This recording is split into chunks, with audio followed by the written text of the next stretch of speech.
సిగాచి ప్రమాదంపై కంపెనీ యాజమాన్యం స్పందించింది. ప్రమాదానికి బాయిలర్ పేలుడు కారణం కాదని తెలిపింది.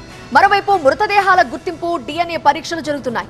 అటు కంపెనీ యాజమాన్యంపై FIR కూడా నమోదైంది. మృతదేహాలను ఇతర రాష్ట్రాలకు కూడా తరలించేందుకు ఏర్పాట్లు చేశామని సంగారెడ్డి జిల్లా కలెక్టర్ తెలిపారు.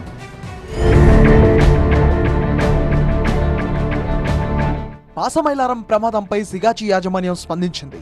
ప్రమాదానికి కారణం బాయిలర్ పేలుడు కాదని తెలిపింది. అక్కడ ఉన్న మిషనరీ పాతది కాదని, భవనం మాత్రమే పాతదని తెలిపింది సిగాచి యాజమాన్యం. మిషనరీ పాతదైతే కంపెనీ రన్ చేయలేమన్నారు. పరిశ్రమలోని పరికరాలు కాలం చెల్లినవి అనడంలో అర్థం లేదన్నారు. క్షతగాత్రులకు వైద్యం అందుతోందని, ప్రమాదాల కారణాలపై త్వరలో నివేదిక వస్తుందన్నారు Sigachi company MD Amit Raj Sinha. I believe that there is a dust explosion which has taken place. Though the investigation is still on, we had an external expert who's come in, who's seen the facility, who's seen the leftover equipments to make out what exactly was the reason. We should have the updated internal third-party report very soon.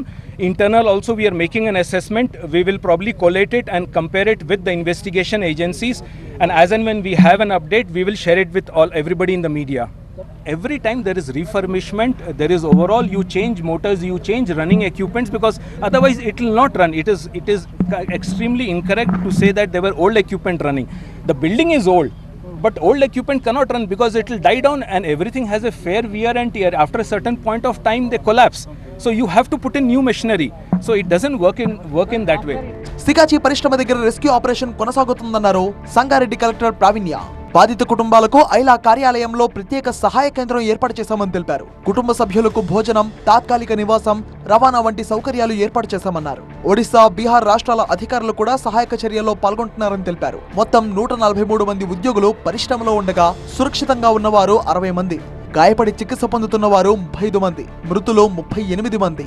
గుర్తించబడిన మృతుల సంఖ్య 18, ఇంకా గుర్తించలేని మృతదేహాలు 20, గల్లంతైన వారు 10 మంది. కుటుంబాలకు అప్పగించిన మృతదేహాలు 18. ప్రయోగశాలలో DNA ఫలితాల కోసం పెండింగ్ లో 18 నమూనాలు, ఇంకా సేకరించాల్సిన మృతదేహాల నమూనాలు 2 ఉన్నాయి. ఇక పరీక్షించాల్సిన కుటుంబ సభ్యుల రక్త నమూనాలు 25 ఉన్నాయి. పేలుడు ఎలా సంభవించింది అన్న దానిపై ఇంకా స్పష్టమైన కారణమేంటో ఇంకా తెలియరాలేదు. కానీ ప్రాథమిక సమాచారం ప్రకారం పేలుడుకు మైక్రో క్రిస్టలైన్ సెల్యులోజ్ MCC అనే పొడినే కారణమని తెలుస్తోంది. MCC చెక్క, పత్తి నుంచి తీసిన సెల్యులోజ్ ను శుద్ధి చేసి తయారీ చేసే పదార్థం. మందుల తయారీలో, ముఖ్యంగా టాబ్లెట్లలో ఉపయోగిస్తారు. ఇది ఒక రకమైన తెల్లని పొడి. ఆహార పరిశ్రమల్లో స్టెబిలైజర్ గా వాడుతారు. ఆమ్లాలు లేక ఆల్కహాలీలతో MCC తయారవుతోంది. సెల్యులోజ్ ను చిన్న స్ఫటికాలుగా మారుస్తారు. MCC సాధారణంగా సురక్షితమైనది, కానీ పొడిగాలిలో చెదిరితే పేలుడు సంభవించే అవకాశం ఉంది. అయితే MCC పొడి వల్లే పేలుడు జరిగిందా లేక ఇంకా ఏదైనా కారణం ఉందా అనేది పూర్తి స్థాయి విచారణ తర్వాతే తేలుతుంది. పాసమైలారం ప్రమాదంపై BDL పోలీస్ స్టేషన్ లో FIR నమోదైంది. బాధిత కుటుంబానికి చెందిన సాయి యశ్వంత్ దీనిపై ఫిర్యాదు చేశాడు. సిగాచి కంపెనీ యాజమాన్యంపై 105, 110, 117 BNS సెక్షన్ల కింద కేసు నమోదు చేశారు పోలీసులు. పాత మిషనరీ వాడడం వల్లే ప్రమాదం జరిగిందని ఫిర్యాదులో పేర్కొన్నాడు సాయి యశ్వంత్. కంపెనీలో పాత మిషనరీ వాడుతున్నారని తన తండ్రి చాలాసార్లు చెప్పారని సాయి యశ్వంత్ ఫిర్యాదు చేశాడు.